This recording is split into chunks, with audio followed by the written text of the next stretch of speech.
Hi, this is the gardening guys Owen and Conway. My name is Conway. Today we're going to be talking about spring bulbs and some of the different things that we can basically look for or try using spring bulbs during the time of year right now when you go down to your local garden center or nursery. So one of the things that we usually encounter when people are trying to grow spring bulbs is they always are having issues with rodents, i.e. specifically squirrels. So in that particular case right now, these little furry creatures right now love to sort of eat certain types of bulbs, in particularly crocuses and tulips. So what we are basically suggesting right now is using something that can be used as a repellent that you can basically spray on the bulbs prior to planting. And this is an aerosol product which is used to deter a lot of things other than squirrels, cats, dogs, birds, and the like in it right now. But what it basically does when it dries is when the creature decides to chew on it or lick on it, it has a very bitter taste. So this is one in right now which is called a rodent repellent. Comes as an aerosol can. We also have some that you're ready to use in it right now for it. It does have to be repeated again if need be, but it can be applied on the bulbs, but it can also be applied on your leaves as an example right now. Let's say if you're trying to deter other things, like for instance those who have to deal with deer.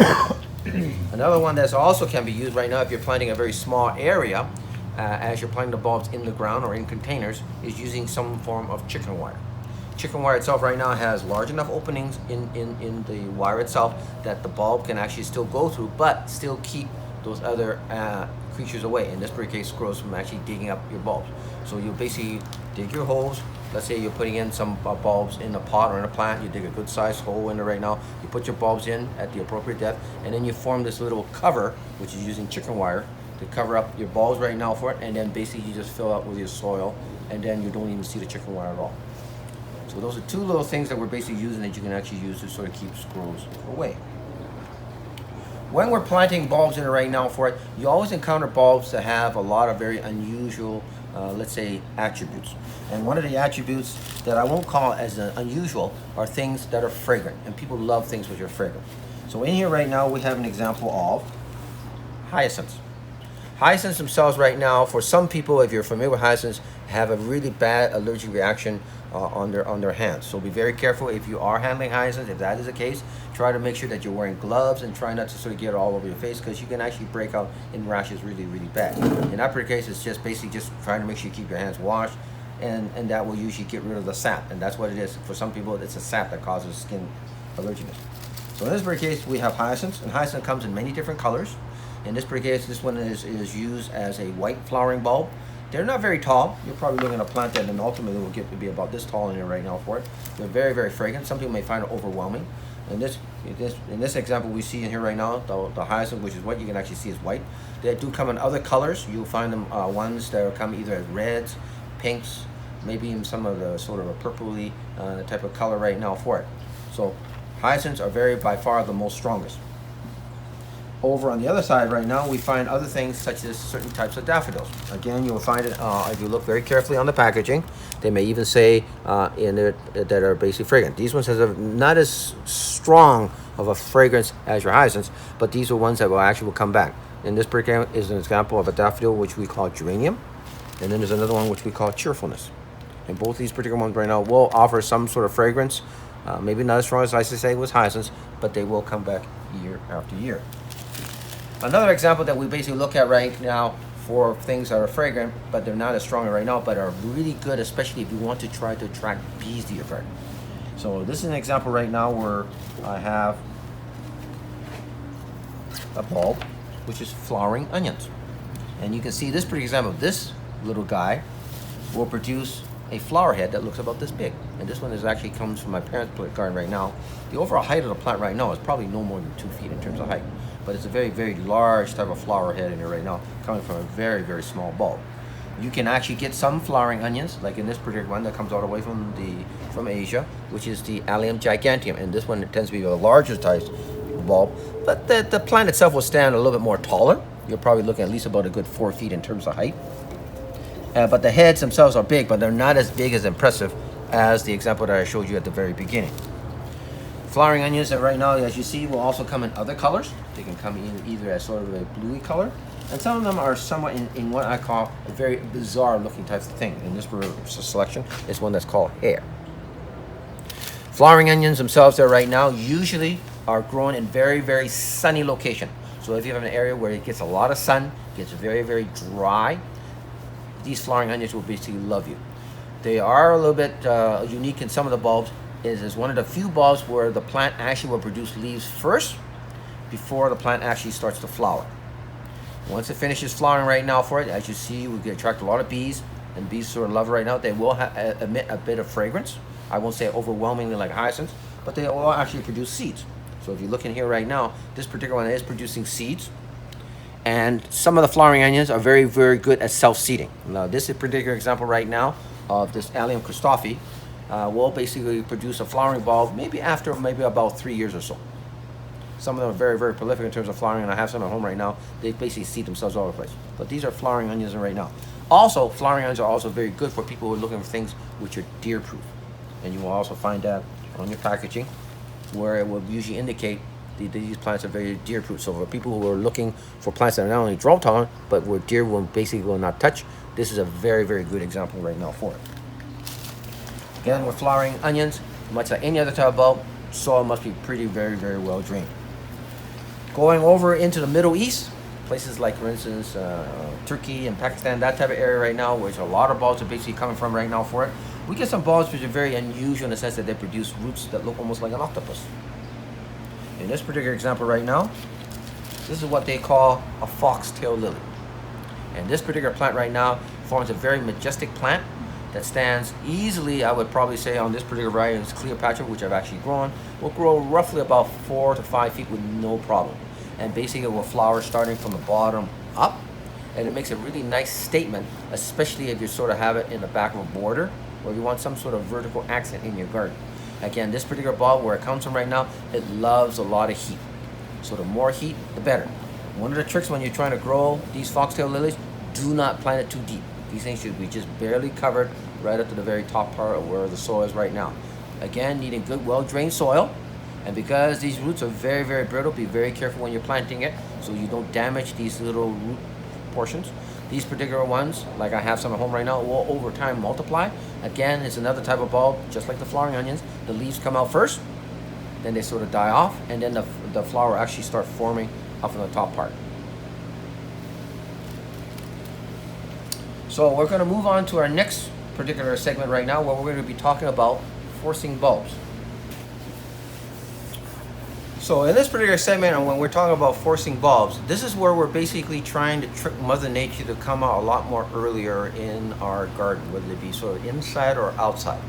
So when we look at bulbs for forcing, the bulbs themselves, there are many different types of bulbs that you can basically use. Some of them we've already been introduced to it right now for it. One of my personal favorite is the hyacinths. It's a nice plant that is very, very fragrant. Can be used for inside, but also for outside also too right now for it. Can be growing. You can also use amaryllis. This is the bulb we have here. And amaryllis is one that also just to be very, very larger ones. And some of the ones that you see coming into the marketplace as the season progresses right now, they become as large as a softball. Obviously, with the bigger the bulb, it becomes more flowering stalks. In other words, instead of having just one flowering stalk, you might have maybe 2 or 3 flowering stalks, and each of those stalks will produce anywhere from, let's say, 5 to 7 flowers. And the flowers themselves will be quite variable, from your traditional red in color to the sort of apple blossom, which I was showing right now, to some of the more ones that are more striped, and some of them can be sort of like this sort of double.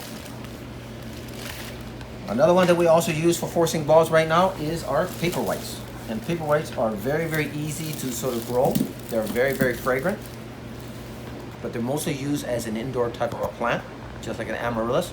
And one of the few plants that basically is not worth trying to sort of keep after you finish flowering, because one of the issues with your paperwhites is that they don't survive winters that are very, very cold.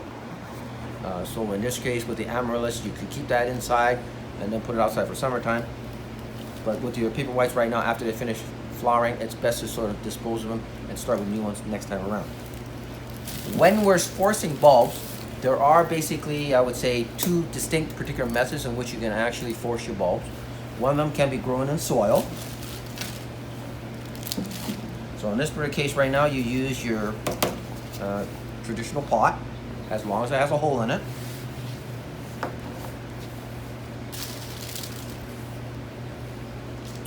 You put a bit of soil in the bottom. You take your bulb, in this particular example is a hyacinth. You put up just enough soil in it right now for it, that by the time you finish planting it,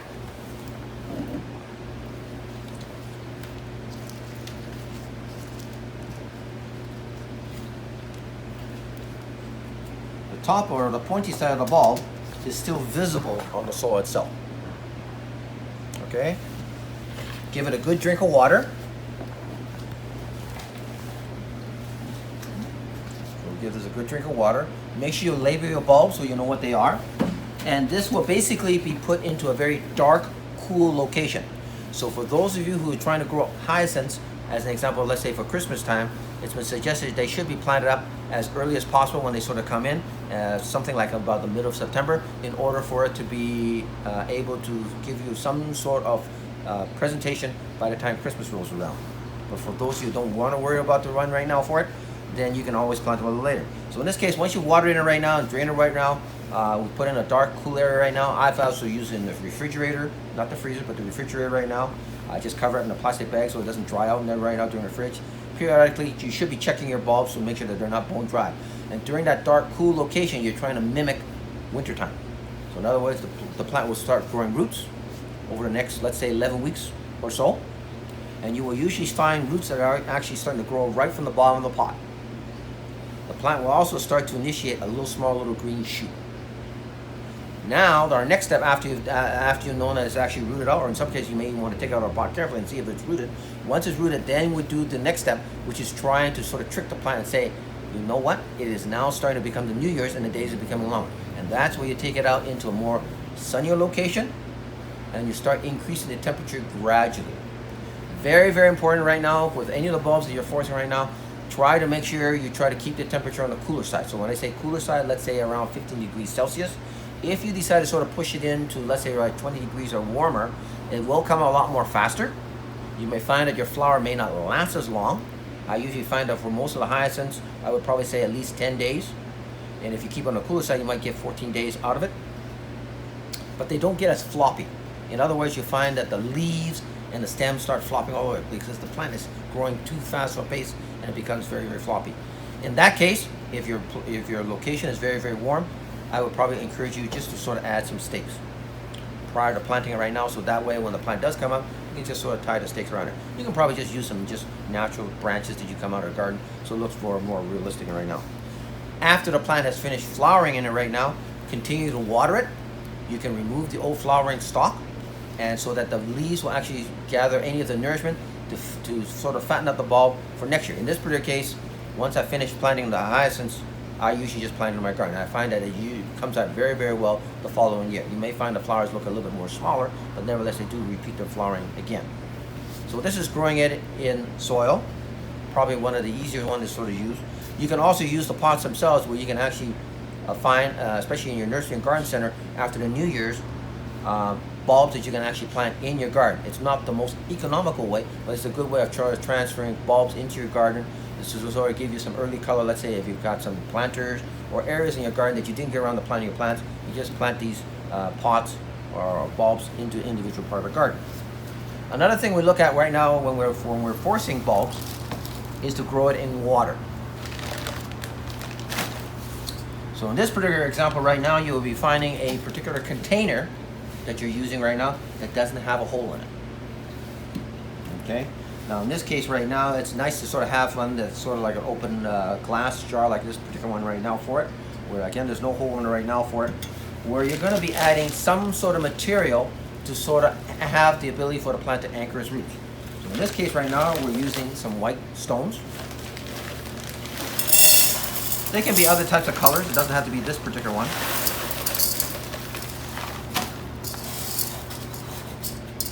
So the idea is that the stones are basically serving as a substitute for the roots to grow in, much like we're using soil. But in this case, we're not using soil, we're just using water in this example. So we're going to use, in this particular case, a very, very easy one that's sort of growing right now is using paper whites. So the idea is you're going to take your paper whites and you're going to nestle them into the soil. Now, of course, I would probably add more rocks in this particular one, which I actually should.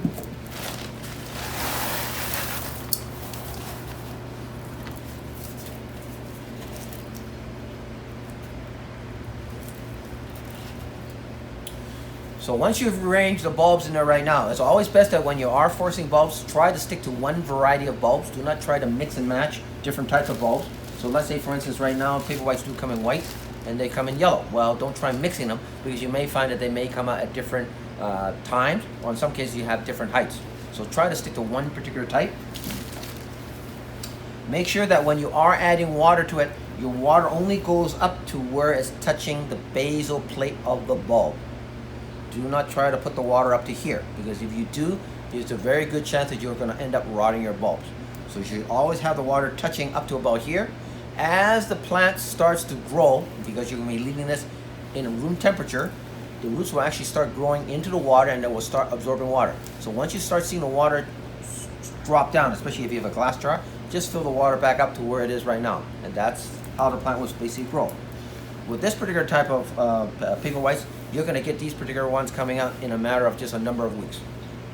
All right, so you can always plant them at different intervals, so you can get some that can come out earlier and you can get some that will come out more later.